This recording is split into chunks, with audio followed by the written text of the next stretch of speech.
Salut à toi, bel humain. Je te souhaite la bienvenue sur le podcast Essentiellement Soi, le podcast à écouter pendant ta pause café. Je suis Odjeli et chaque matin, je me lève pour guider le bel humain que tu es vers une vie plus sereine et plus saine.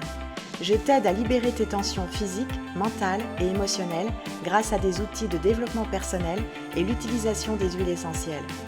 Je te diffuse de l'inspiration afin de créer des déclics pour te permettre de te libérer et d'incarner la personne qui sommeille en toi. Permets-toi aujourd'hui de t'épanouir en prenant un café avec moi. Je t'accompagnerai au travers des épisodes de ce podcast pour t'apporter de nouvelles approches et des actions concrètes. Tu as certainement remarqué que je n'étais pas fraîche et dispo ces dernières semaines. Depuis l'épisode Ralentir, j'ai reçu un autre cadeau de l'univers, la Covid. Tu es d'accord avec moi, il voulait vraiment me dire quelque chose d'important. Intègre complètement le mot ralentir. Bon, là pour le coup, je suis complètement OK avec ça. Et je t'avoue que j'ai été surprise de la beauté du soutien des femmes autour de moi. C'est là que je sens que l'on peut faire des choses juste waouh ensemble. Je ne suis pourtant pas sensible au mouvement féministe. J'aime le juste milieu et je n'aime pas prendre parti dans une cause. Salut à toi, belle humaine. Prends-toi un café, je vais en quelque sorte te parler de connexion. Alors oui, aujourd'hui, je m'adresse aux femmes. Et peut-être que quelques hommes seront touchés, mais ne m'en veux pas d'utiliser le féminin dans cet épisode. Alors tu as compris, ces dernières semaines ont été compliquées pour moi, car je suis une nana qui aime bosser, j'aime mon job et je m'y donne à 100%. Je suis investie à fond dans ce qui me fait vibrer. Et j'aspire à aider les personnes qui m'entourent à trouver leur vibration. Rester plusieurs jours allongée m'a fortement perturbée. Et maintenant que je me retrouve debout, je dois dire que c'est pas facile, car je suis comme courbée de fatigue. J'accueille. C'est un processus dans mon évolution. Et c'est grâce à ce défi, cette contraction, comme dirait François Lemay, que je serai bientôt en expansion. Enfin, j'y crois fort. En tout cas, je suis meilleure que la veille, car j'ai pris quelques leçons grâce au cadeau offert avec amour par l'univers. Ralentir, mais également connexion. Entre femmes, nous devons nous soulever, nous soutenir, se comprendre, reprendre notre puissance en étant en connexion. Ne pas s'attaquer, se dénigrer, se juger. Faire les choses dans le respect et l'intégrité de qui nous sommes pour pouvoir faire de belles choses. Nous ne sommes pas là pour nous chipoter, parce qu'en faisant cela, on se coupe de l'opportunité de voir les belles choses que nous pouvons créer ensemble. Oui, nous sommes différentes. Nous avons nos propres idées, nos propres chemins, nos propres envies. Mais nous pouvons avancer ensemble, se soulever, s'élever ensemble. La vie est faite de toutes ces richesses. Et oui, nous vivons avec la dualité. Le noir, le blanc. Le mal, le bien. L'échec, la réussite. La contraction, l'expansion. L'un ne va pas sans l'autre. Une amie a dit un jour quelque chose qui me porte encore aujourd'hui. Pour avoir de belles vagues, il faut des creux de vagues. C'est parce que nous vivons cette dualité et parce que nous avons le soutien de nos sœurs que nous pouvons avancer. Alors soyons fiers de qui nous sommes en tant que femmes, peu importe ce que nous vivons, peu importe nos expériences et notre chemin. Nous sommes toutes des créatrices. Et je réalise pleinement que les personnes viennent à moi, entrent dans mon univers pour être des créateurs de leur propre vie. Depuis mon ralentir, j'ai eu quelques messages, comme j'en reçois de temps en temps. Mais là, leur impact a été différent. Ils étaient spontanés, sans lien avec une publication, une réponse à un message de ma part. Des femmes sont venues à moi comme ça. Je me suis sentie portée. Ne ris pas. Ce que je te dis, c'est la vérité. J'ai une belle communauté.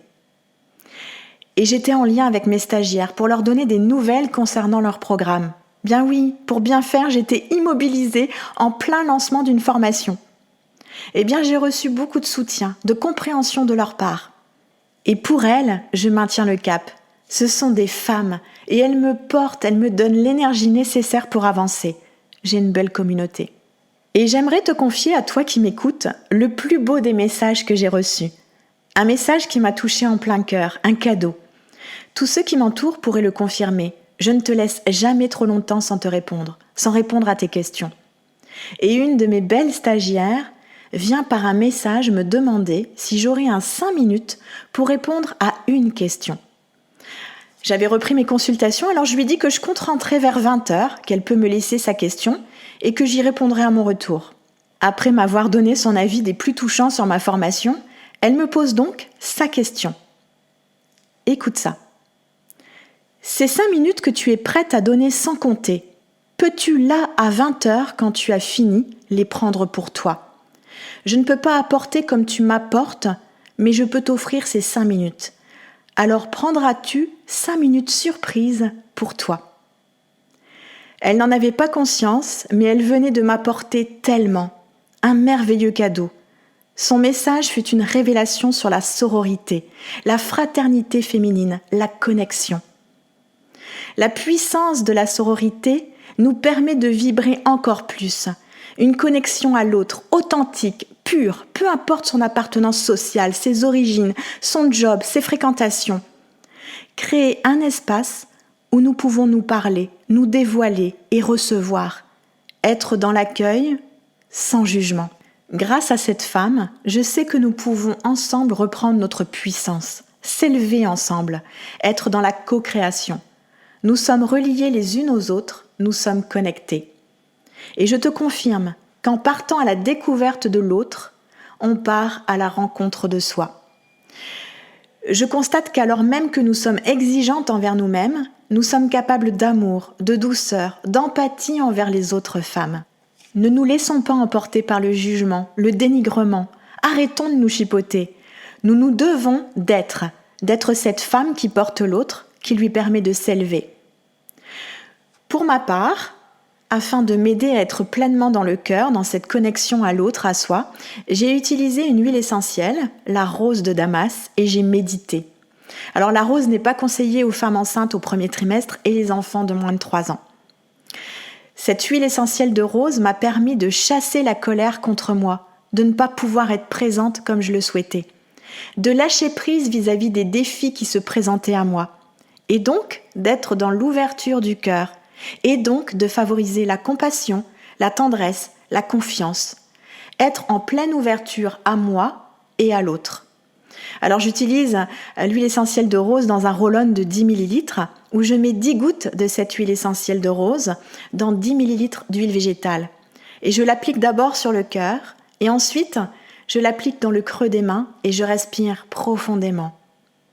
Je t'invite à tester pour te donner de l'amour, créer une ouverture pour toi et les autres. Et si tu vois qu'une femme est moins présente, qu'elle vit des défis, ou parce que tu vois qu'elle court trop, adresse-lui un message. Dis-lui que tu lui offres 5 minutes pour elle, juste ça. Montre-lui simplement que tu es connecté à elle, sans pour autant entrer dans de grands discours. Je suis heureuse, je suis en joie d'être entourée de belles femmes. Tu te rappelles ? #je suis la joie. Voilà pour ce 14e épisode, ce moment philosophique avec toi. Si tu as aimé, abonne-toi à ma chaîne. Si tu le trouves utile, n'hésite pas à le partager et même me laisser un commentaire sur ma chaîne. J'aurai le plaisir de te répondre. Je t'invite également à faire un tour sur mon site sophrologie-arras.fr et ma page Facebook Odjely, sophrologue aromatologue. À bientôt pour le prochain épisode.